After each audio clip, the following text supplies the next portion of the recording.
Hello, hi dears, അസ്സാം വലൈക്കും.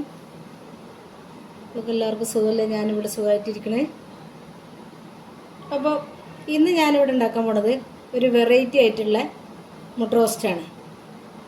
സാധാരണ നമ്മൾ മുട്ട റോസ്റ്റ് ഉണ്ടാക്കൽ മുട്ട പുഴുങ്ങിയിട്ടാണ്. അപ്പോൾ ഒരു 5 ആളൊരു വീട്ടിലുണ്ടെങ്കിൽ 5 മുട്ട വെച്ചിട്ട് 5 മുട്ട പുഴുങ്ങിയെടുക്കും, അത് വെച്ചിട്ടാണ്. അപ്പോൾ ഇന്ന് ഞാൻ അതിൽ നിന്ന് വ്യത്യസ്തമായിട്ടുള്ള നിങ്ങളാരും ഇതുവരെ ഉണ്ടാക്കിയിട്ടുണ്ടാവില്ല, കഴിച്ചിട്ടുണ്ടാവില്ല എന്ന് വിചാരിക്കണേ, അങ്ങനത്തെ ഒരു മുട്ട റോസ്റ്റാണ് ഇന്ന് ഇവിടെ ഉണ്ടാക്കാൻ പോണത്. അപ്പോൾ അതിന് വേണ്ടിയിട്ട് ഞാൻ 3 മുട്ട എടുത്തിട്ടുണ്ട്. അപ്പോൾ സാധാരണ നമ്മൾ ഓംലെറ്റിനൊക്കെ ഉള്ളിയൊക്കെ ചെറുതാക്കി അരിയണ മാതിരി അതേപോലെ അരിഞ്ഞെടുക്കുക. പച്ചമുളക്, പിന്നെ ചപ്പ്, മുട്ട ഓംലെറ്റ് ഉണ്ടാക്കുന്ന സമയത്ത് എന്തൊക്കെ നമ്മൾ ചേർത്ത് കൊടുക്കുമോ അതൊക്കെ ചേർത്ത് കൊടുക്കുക വേണമെന്നുണ്ടെങ്കിൽ. അതല്ല എന്നുണ്ടെങ്കിൽ ഉള്ളി മാത്രം ഇട്ടിട്ട് അങ്ങനെയും പച്ചമുളകൊക്കെ കുട്ടികളുടെ വീട്ടിലൊക്കെ ആണെങ്കിൽ പച്ചമുളക് ഒഴിവാക്കി കൊടുക്കുക. അപ്പം നല്ലതുപോലെ പച്ചമുളകും അതാണ് വെല്ലുള്ളി, ഉപ്പും, ഞാൻ അതിൽ കുറച്ച് ചപ്പും കൂടി ഇട്ട് കൊടുത്തിട്ടുണ്ട്, മല്ലിച്ചപ്പ്. അത് ഓപ്ഷണലാണ്, വേണ്ടവർക്ക് ഇട്ട് കൊടുക്കുക, ആവശ്യമില്ലാത്തവർക്ക് ഒഴിവാക്കും ചെയ്യുക. അപ്പോൾ അത് നല്ലതുപോലെ ബീറ്റ് ചെയ്തെടുത്തുകൊണ്ട് പിന്നെ ഇതിൽ കുരുമുളകിൻ്റെ പൊടി, പച്ചമുളക് ഒഴിവാക്കി കുരുമുളക് ചേർക്കേണ്ടവർക്ക് അങ്ങനെ ചേർത്ത് കൊടുക്കുക. ഇനി കുരുമുളകും ഒന്നും ഇല്ലെങ്കിലും അങ്ങനെ ഉണ്ടാക്കിയെടുക്കുക. അപ്പോൾ അത് ബീറ്റ് ചെയ്തിട്ട് അങ്ങോട്ട് എടുത്ത് മാറ്റി വെച്ച് ഇനി ഞാനൊരു ഉണ്ണിയപ്പച്ചട്ടിയാണ് അടുപ്പത്ത് വെച്ചിട്ടുള്ളത്. അപ്പോൾ അതിലേക്ക് കുറച്ച് വെളിച്ചെണ്ണ ഒഴിച്ച് കൊടുത്തിട്ട് പിന്നെ ഓരോരോ കുഴിയിലേക്കായിട്ട് ഒഴിച്ച് കൊടുക്കണം. അപ്പോൾ ഞാൻ ഈ 3 മുട്ട വെച്ചിട്ട് എനിക്കിവിടെ കിട്ടിയത് 8 ഉണ്ണിയപ്പം വലിപ്പത്തിലുള്ളതാണ് കിട്ടിയിട്ടുള്ളത്. 1 ചെറുതുമാണ്. അങ്ങനെ മൊത്തം 9 ഇതാണ് എനിക്ക് കിട്ടിയിട്ടുള്ളത്. പിന്നെ അപ്പോൾ ഇത് നമ്മൾ ചട്ടി നല്ലതുപോലെ ചൂടായിനാ നോക്കിയതിൻ്റെ ശേഷം മാത്രം ഒഴിച്ചു കൊടുക്കാൻ പാടുള്ളൂ. ചട്ടി ചൂടായിട്ടില്ല എന്നുണ്ടെങ്കിൽ അതിൽ ഒട്ടിപ്പിടിക്കും.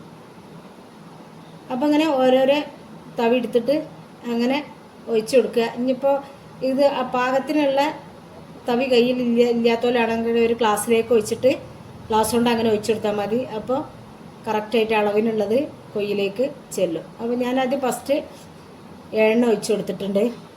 അപ്പോൾ ഇതിൻ്റെ അടിഭാഗം ഒന്ന് കണ്ട് കളറ് കൂടുതൽ തീയിൽ വെച്ച് കൊടുക്കരുത്. കൂടുതൽ തീയായി കഴിഞ്ഞാൽ മുട്ടയാണല്ലോ പെട്ടെന്ന് കരിഞ്ഞു പോകും. അപ്പോൾ ഇതുപോലെ ഒന്ന് അടിയൊന്ന് വിട്ട് വന്ന് ആവുമ്പോൾ നമ്മൾ ഇത് തിരിച്ചിട്ട് കൊടുക്കുക. അങ്ങനെ ഓരോന്നായിട്ട് അങ്ങനെ ഓവർ തീയിലല്ലാതെ, ഓവർ തീയായി കഴിഞ്ഞാൽ അടി പെട്ടെന്ന് തന്നെ കരിയും. അപ്പോൾ അത് നല്ലതുപോലെ ശ്രദ്ധിക്കണം. അതിന് നമ്മൾ മറിച്ചിടുകയാണെന്നുണ്ടെങ്കിലും ഓവർ തീ വെച്ച് കൊടുക്കരുത്. അപ്പം പിന്നെ നമ്മളത് മറിച്ച് കൊടുത്തതിൻ്റെ ശേഷം ഒന്ന് കുറച്ച് കളർ കുറവാണെങ്കിൽ പിന്നെ ഒന്ന് ലേശം ഒന്ന് കൂട്ടി കൊടുക്കുക സിമ്മിന്ന്.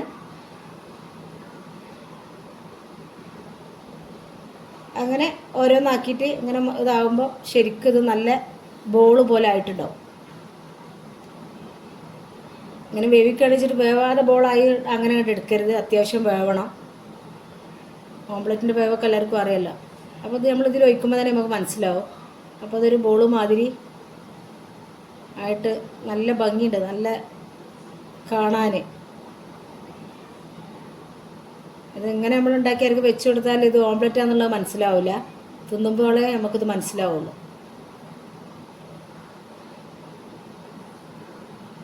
അപ്പോൾ അങ്ങനെ എല്ലാ ഭാഗവും ഒരുപോലെ വേവിച്ചതിൻ്റെ ശേഷം നമ്മൾ ഓരോന്നായിട്ട് കോരിയെടുക്കുക. അപ്പോൾ ഞാനങ്ങനെ ഇത് 7 കുഴിയിലുള്ളതും കോരിയെടുത്തിട്ടുണ്ട്. പിന്നെ ഞാൻ 2ാം പ്രാവശ്യം ബാക്കിയുള്ളത് ഒരു 2 കുഴിയിലാക്കി ഒഴിച്ചു കൊടുത്ത് അതും അതേപോലെ തന്നെ വേവിച്ച് കണ്ട് എടുത്ത്. ഇത് പല രൂപത്തിലും ഇങ്ങനെ ആക്കിക്കഴിഞ്ഞാൽ നമ്മളിനി സാധാ മുട്ടയിട്ട് കറി വെക്കുന്നതിനും ഇങ്ങനെ വെക്കുക. മുട്ട റോസ്റ്റാക്കി ഉണ്ടാക്കണമെങ്കിലും ഉണ്ടാക്കുക, ഇനി ഗ്രേവി ആക്കിയിട്ട് ഉണ്ടാക്കണമെങ്കിൽ അങ്ങനെ ഉണ്ടാക്കുക. എല്ലാ രൂപത്തിലും ഇങ്ങനെ ഉണ്ടാക്കുമ്പോൾ അത് ടേസ്റ്റ് തന്നെയാണ്. പക്ഷേ ഇതൊരു 4 5 ഒക്കെ കുട്ടികളുള്ളൊരു വീട്ടിലാണെന്നുണ്ടെങ്കിൽ എല്ലാവർക്കും ഓരോരോ മുട്ട പുഴുങ്ങണം. ഇങ്ങനെ ആകുമ്പോൾ 2 3 മുട്ട ഉണ്ടെന്നുണ്ടെങ്കിൽ ഈ പണി എളുപ്പം. എല്ലാവർക്കും ഓരോരോ ബോൾ ആയിട്ട് ഇത് കിട്ടും ചെയ്യും, എല്ലാവർക്കും കൊടുക്കാനും പറ്റും. അങ്ങനൊരു സുഖം ഇതിലുണ്ട്. ഒന്ന് പിന്നെ പിന്നെ എന്നും നമ്മൾ ഓരോന്ന് തന്നെ ഇത് മുട്ട റോസ്റ്റ് ഉണ്ടാക്കുമ്പോൾ പുഴുങ്ങി ഇട്ടെടുക്കും, അല്ലെങ്കിൽ ചിലപ്പോൾ ബുൾസൈ ആക്കിയിട്ട് ഇട്ടെടുക്കും. അപ്പോൾ അതിനൊക്കെ ഒരു വ്യത്യസ്തമായിട്ട് ഒന്ന് ഉണ്ടാക്കി നോക്കിയതാണ്. അപ്പം അത് സക്സസ്സായി. അപ്പോൾ എനിക്ക് തോന്നിയപ്പോൾ ഞങ്ങൾക്കും കൂടി ഒന്ന് കാണിക്കുക എന്ന് ഉദ്ദേശിച്ചാണ്. പിന്നെ ഞാനൊരു ചീനച്ചട്ടി അടുപ്പത്ത് വെച്ചിട്ട് അതിലേക്ക് കുറച്ച് വെളിച്ചെണ്ണ ഒഴിച്ചെടുക്കണം. ആദ്യം കുറച്ച് വെളിച്ചെണ്ണ കവർന്ന് അതിൽ ഒഴിച്ചപ്പോൾ അതിൽ ഉള്ള ചട്ടിക്ക് ഒഴിച്ചത് ഇനി അതാണ് അതിൽ ആദ്യം കുറച്ച് വെളിച്ചെണ്ണ ഉണ്ടായിരുന്നത്. പിന്നെ അതിലേക്ക് ഞാൻ വെളുത്തുള്ളി ഇഞ്ചും ചെറിയ പീസാക്കി അരിഞ്ഞെടുത്തതാണ് ആദ്യം ഇട്ട് കൊടുക്കുന്നത്. അത് നല്ലതുപോലെ ഒന്ന് വാടി വന്നതിൻ്റെ ശേഷം പിന്നെ അതിലേക്ക് ഒരു വെല്ലുള്ളി ഞാൻ ഇവിടെ എടുത്തിട്ടുള്ളൂ. അത് വലിയ പീസാക്കിയിട്ട് ക്യൂബാക്കിയിട്ട് അരിഞ്ഞ് കട്ട് ചെയ്തെടുത്തതാണ്. അപ്പോൾ അതും അതിലൊന്ന് ഇട്ടിട്ട് വഴറ്റി കൊടുക്കുക. ഇത് നമുക്ക് ഏത് ഫ്ലേവറാണോ ഇതിൽ വേണ്ടത് ആ ഫ്ലേവറിലൊക്കെ നമുക്കിത് ഉണ്ടാക്കിയെടുക്കാം. ഇനിയിപ്പോൾ ഇതിങ്ങനെ ഉണ്ടാക്കിയിട്ട് തേങ്ങാപ്പാൽ ഒഴിച്ചിട്ട് ആക്കണമെങ്കിൽ അങ്ങനെ ആക്കുക. അതല്ല പിന്നെ മറ്റുള്ള രൂപത്തിലാക്കണമെങ്കിൽ തേങ്ങ അരച്ച് കറി വെക്കേണ്ടവർക്കും അങ്ങനെ ഇങ്ങനെ ഉണ്ടാക്കിയിട്ട് അങ്ങനെയും വെക്കാം. അപ്പോൾ ഇന്ന് ഞാൻ അതിനൊക്കെ വ്യത്യസ്തമായിട്ടുള്ള രൂപത്തിലാണ് ഞാൻ ഉണ്ടാക്കിയെടുക്കുന്നത്. പിന്നെ അതിലേക്ക് ഞാൻ ഒരു ചെറിയൊരു തക്കാളി ഇട്ട് കൊടുത്തിട്ടുണ്ട്. തക്കാളി ഇതിൽ ഞാൻ ടൊമാറ്റോ സോസ് ഒഴിക്കുന്നുണ്ട്. അപ്പോൾ അത് തക്കാളി ആവശ്യമുണ്ടെങ്കിൽ ഇട്ട് കൊടുത്താൽ മതി, അത് ഓപ്ഷണലാണ്. ഞാൻ എൻ്റെതായ രീതിയിൽ ഉണ്ടാക്കിയപ്പോൾ എനിക്കൊരു തക്കാളിയിൽ ഇടണം തോന്നി, അപ്പോൾ അതുകൊണ്ട് ഞാൻ ഇട്ടതാണ്. പിന്നെ അതിലേക്കുള്ള മഞ്ഞൾപ്പൊടി ഇട്ടുകൊടുത്ത്, അതേപോലെ കുറച്ച് മുളകും പൊടി. പിന്നെ എരിവൊക്കെ എന്ന് പറഞ്ഞാൽ അവനവന് കുട്ടികളുള്ള വീട്ടിൽ കൂടുതൽ എരിവ് പറ്റൂല, ചില വീട്ടിലുള്ള വലിയവർക്ക് എരിവ് പറ്റൂല. അപ്പോൾ അതൊക്കെ അവനവൻ്റെ ആവശ്യത്തിന് എത്രയാണോ എന്ന് വെച്ചാൽ അതിനനുസരിച്ച് എരിവുകളൊക്കെ ഇട്ട് കൊടുക്കുക. പിന്നെ അതിലേക്ക് മഞ്ഞൾപ്പൊടി മുളക് പൊടി ഞാനിതിൽ കൂടെ കൂടുതൽ ഇട്ട് കൊടുത്തിട്ടില്ല. ഞാൻ ഇതിൽ ലാസ്റ്റ് കുരുമുളക് പൊടി ചേർക്കുന്നുണ്ട്. അപ്പോൾ അതിൻ്റെ എരിവ് കിട്ടും. പിന്നെ പാകത്തിനുള്ള ഉപ്പ് ഇട്ട് കൊടുത്ത്, ഉപ്പ് ഇട്ട് കൊടുക്കുമ്പോൾ ശ്രദ്ധിച്ചിട്ട് കൊടുക്കുക. അതിൽ പിന്നെ സോയാ സോസ് ഇത് ഒഴിച്ചു കൊടുക്കുന്നത് കൊണ്ട്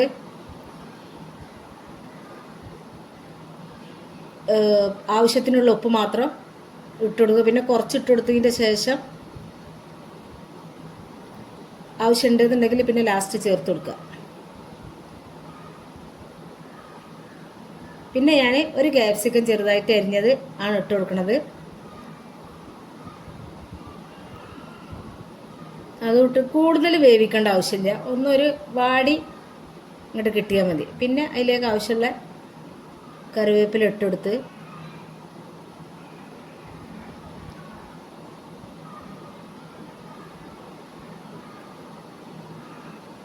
പിന്നെ ഞാൻ ഇട്ട് കൊടുക്കുന്നതിലേക്ക്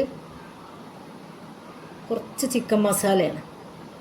ചിക്കൻ മസാല വേണ്ടവർക്ക് ചിക്കൻ മസാല ഇട്ട് കൊടുക്കുക. പിന്നെ കുറച്ച് കുരുമുളക് പൊടി ഇട്ടുകൊടുത്ത് പിന്നെ ഗരം മസാല മാത്രം മതിയിലേക്ക് അങ്ങനെ വേണമെങ്കിൽ ഇട്ട് കൊടുക്കുക. നമുക്ക് ഏതിൻ്റെ ഫ്ലേവറാണോ വേണ്ടത് അത് ഇട്ട് കൊടുക്കുക. ഇനിയിപ്പോൾ അതൊന്നും ഇട്ടില്ല എന്നുണ്ടെങ്കിലും കുഴപ്പമൊന്നുമില്ല. അപ്പോൾ ഞാൻ ഇതിൽ ഒരിത്തിരി ചിക്കൻ മസാലയാണ് ഒഴിച്ച് കൊടുത്തത്. പിന്നെ കുറച്ച് സോയാ സോസ് ഒഴിച്ച് കൊടുത്ത് അത് അപ്പോൾ ഇതിലൊക്കെ ഉപ്പുള്ളതല്ലേ, അപ്പോൾ അതുകൊണ്ടാണ് ഉപ്പ് നോക്കിയിട്ട് ഇട്ട് കൊടുക്കണം എന്ന് പറഞ്ഞത്. പിന്നെ കുറച്ച് ടൊമാറ്റോ സോസാണ് ഒഴിച്ച് കൊടുക്കുന്നത്. അത് നോക്കിയിട്ട് നമ്മൾ അളവ് എത്രയാണ് എന്ന് ഇതിനനുസരിച്ച് നമുക്ക് എത്ര ടേസ്റ്റ് ഇത് വേണ്ടത് വെച്ചാൽ അതിനനുസരിച്ച് ഒഴിച്ച് കൊടുക്കുക. അതിനൊന്നും അളവും കാര്യങ്ങളൊന്നുമില്ല, നമ്മൾ അളവിനനുസരിച്ച് ഒഴിച്ച് കൊടുക്കുക. പിന്നെ ഇതിലേക്ക് ഞാൻ 1 ടീസ്പൂണ് കോൺഫ്ലവർ എടുത്തിട്ട് അത് കലക്കിയിട്ടാണ് പിന്നെ ഇതിലേക്ക് ഒഴിച്ച് കൊടുക്കുന്നത്. പിന്നെ ഞാൻ ഇതിൻ്റെ കൂടെ കുറച്ചുകൂടി ചൂടുവെള്ളം ഒഴിച്ച് കൊടുത്തിരുന്നത്, പക്ഷെ അതതിൽ വീഡിയോയിൽ പെട്ടിട്ടില്ല. പിന്നെ നമ്മൾ ഉണ്ടാക്കി വെച്ച ആ മുട്ട അതിലേക്ക് ഇട്ട് കൊടുത്തുകൊണ്ട് നല്ലതുപോലെ ഇളക്കി യോജിപ്പിക്കുക. പിന്നെ അതിൻ്റെ ശേഷം അതിൽ കുറച്ച് മല്ലിയിലും കൂടി അതിൻ്റെ മേലെ വെതറി കൊടുക്കുക. പിന്നെ അതുകൊണ്ട് ഒന്ന് അടച്ച് വെക്കുക. അപ്പോൾ ഇത് ഇത്രയും ഈസി ആയിട്ട് ഇത്രയും നല്ല ടേസ്റ്റിൽ ഉണ്ടാക്കിയെടുക്കാൻ പറ്റുന്നത് ഒന്നാണ്. ഇത് ഞാൻ കഴിച്ചപ്പോൾ എനിക്ക് അത് ഇഷ്ടപ്പെട്ടപ്പോൾ ഞാൻ നിങ്ങളും കൂടി ഒന്ന് കാണിക്കാമെന്ന് ഉദ്ദേശിച്ചുണ്ടാക്കിയതാണ്. അപ്പം നിങ്ങൾക്ക് എൻ്റെ വീഡിയോ കണ്ടുകൊണ്ട് നോക്കുമ്പോൾ തന്നെ അത് ഇഷ്ടപ്പെട്ടാൽ ഒരു ലൈക്ക് മറക്കാതെ തരണേ. ലൈക്ക് ബട്ടൺ അടിച്ചിട്ട് പോയിട്ട് വീണ്ടും കാണാം. പിന്നെ വീഡിയോ പരമാവധി സ്കിപ്പ് ചെയ്യാതെ തന്നെ കാണാൻ വേണ്ടി നോക്കണം. പിന്നെ ഞാനിതിന്ന് ഇവിടെ ഉണ്ടാക്കിയിട്ടുള്ളത് പൂരിൻ്റെ കൂടെ കഴിക്കാനാണ്. അപ്പോൾ ഈ മുട്ട റോസ്റ്റും പൂരിയും നല്ല കോമ്പിനേഷനാണ്, എനിക്ക് നല്ല ഇഷ്ടമായി. പിന്നെ കഴിച്ചപ്പോൾ ദോശയ്ക്കും അതാണ് വെള്ളപ്പത്തിൻ്റെ കൂടെയൊക്കെ ഞാൻ കഴിച്ചിട്ടുണ്ട്. ഇന്ന് ഞാൻ പൂരിൻ്റെ കൂടെ ഒന്ന് ഉണ്ടാക്കിയപ്പോൾ അതും നല്ല ടേസ്റ്റ് ഉണ്ട് ഉണ്ടാക്കി കഴിച്ചപ്പോൾ. അപ്പോൾ പിന്നെ എനിക്ക് കുറച്ച് എരിവ് കുറവാന്ന് തോന്നിയപ്പോൾ ഞാൻ കുറച്ചുകൂടി കുരുമുളക് പൊടി ഇട്ട് പിന്നെ അതവിടെ ഒന്ന് കുറുകി വരുന്നല്ല. അപ്പോൾ അതിന് വേണ്ടിയിട്ട് വെച്ച് പിന്നെ അതിലേക്ക് മല്ലിയിലൊക്കെ വിതറി ഇട്ടെടുത്ത് പിന്നെ സ്റ്റൗ ഓഫ് ചെയ്ത് പിന്നെ അതിലേക്ക് ഞാൻ പൂരിയൊക്കെ ഒരുപാട് ഞാൻ കാണിച്ചിട്ടുണ്ട്. ഇന്ന് പിന്നെ അതേപോലെ ഞാനൊരു പൂരിൻ്റെ ഇതും കൂടി ഇതിൻ്റെ കൂടെ കാണിക്കുന്നുണ്ട്. അപ്പം പൂരി നല്ല ക്രിസ്പി ആയിട്ടും നല്ല സോഫ്റ്റ് ആയിട്ടൊക്കെ കിട്ടിയിട്ടുണ്ടായിരുന്നു. അപ്പം അത് ഒരു വീഡിയോ പിന്നെ ഇതിൻ്റെ ഇടയിൽ ഒന്ന് കയറിപ്പോയതാണ്. ഉണ്ടാക്കി കയറി വെള്ളം പിന്നെ ഞാൻ ചുടുവെള്ളം ഒഴിക്കണത്. പിന്നെ അങ്ങനെ ഞാനത് ഒക്കെ ഉണ്ടാക്കി കഴിഞ്ഞതിന് ശേഷം ഒരു പ്ലേറ്റിലേക്ക് അത് മാറ്റി. പിന്നെ ഞാനിവിടെ ഇനി ഉണ്ടാക്കാൻ പോണത് പൂരിയാണ്. അപ്പോൾ അതിന് വേണ്ടിയിട്ട് ഒരു തട്ടെടുത്ത് വെച്ചിട്ട് അതിലേക്ക് അരക്കപ്പ് മൈദ ആണ് എടുത്തിട്ടുള്ളത്. പിന്നെ 1/3 കപ്പ്, അതേപോലെ അരക്കപ്പിന് താഴെയുള്ളൊരു കപ്പിൽ ആണ് ഗോതമ്പ് പൊടിയാണ്. പിന്നെ 1/4 കപ്പ് റവയാണ് എടുത്തിട്ടുള്ളത്. രണ്ടും ഇത് നല്ലതുപോലെ കൂട്ടി യോജിപ്പിച്ചതിന് ശേഷം പിന്നെ ഞാൻ വെള്ളത്തിൽ കുറച്ച് ഉപ്പ് ചേർത്ത് കണ്ടത് ശരിക്കും കുഴച്ചെടുക്കുകയാണേ. കുഴച്ചെടുത്ത് കുറച്ച് സമയം റെസ്റ്റ് ചെയ്യാൻ വെച്ച് പിന്നെ അപ്പോൾ ഇതിലേക്ക് എനിക്ക് 1/2 കപ്പ് വെള്ളം എടുത്തിട്ട് ഒരു 2 ടീസ്പൂണോളം വെള്ളം ബാക്കിയുള്ള വെള്ളമല്ലോ ഇതിലേക്കായിട്ടുണ്ട്. ഇതിൽ റവ ഉള്ളതുകൊണ്ട് ചേർക്കണതുകൊണ്ട് ആണ് വെള്ളം അത്ര വേണ്ടി വന്നത്. അപ്പോൾ റവ ഉള്ളതുകൊണ്ട് നല്ല വെള്ളം കുടിക്കുമല്ലോ.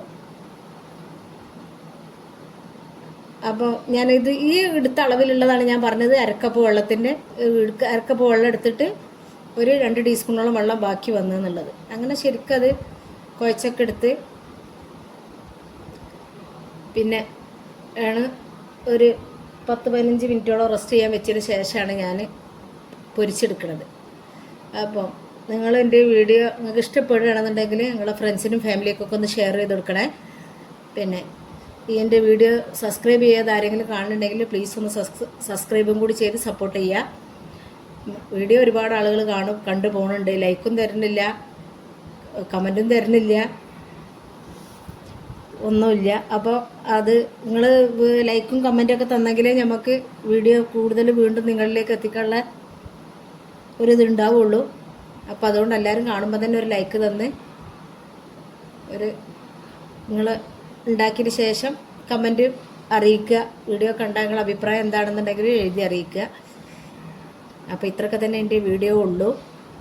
അപ്പോൾ ഇഷ്ടപ്പെടുകയാണെന്നുണ്ടെങ്കിൽ ലൈക്ക് തന്നേക്കാൻ മറക്കല്ലേ. അപ്പോൾ പൂരിക്ക് നല്ലതുപോലെ കുഴച്ചെടുക്കണം. നല്ലതുപോലെ കുഴച്ചെങ്കിൽ മാത്രമേ പൂരി നമ്മൾ ഉണ്ടാക്കിയെടുക്കുന്ന സമയത്ത് ഒറ്റ പൊള്ളനായിട്ട് പൊള്ളി വരുള്ളൂ. അപ്പം നമ്മൾ പൂരിയൊക്കെ കുഴച്ച് കഴിഞ്ഞതിൻ്റെ ശേഷം ഒന്ന് അതിൻ്റെ മേലെ എണ്ണ തടവിയിട്ട് വേണം നമ്മൾ റെസ്റ്റ് ചെയ്യാൻ വെക്കേണ്ടത്.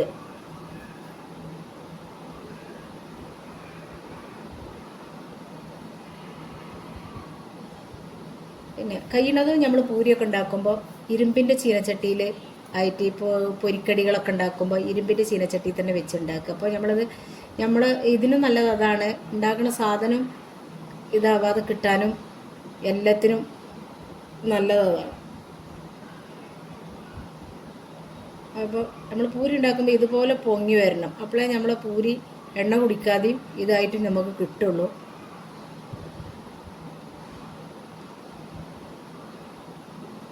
തിരിച്ച് മറിച്ചിട്ട് കൊടുത്തിട്ട് ഓരോന്നായിട്ട് അങ്ങനെ വേവിച്ചെടുക്കുക.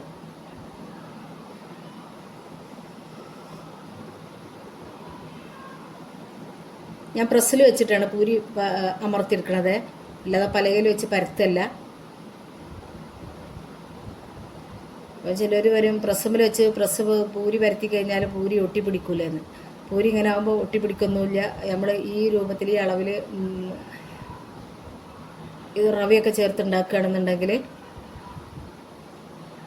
അപ്പോൾ നിങ്ങൾ ഇത് രണ്ടും ഒന്ന് ഉണ്ടാക്കി നോക്കുക.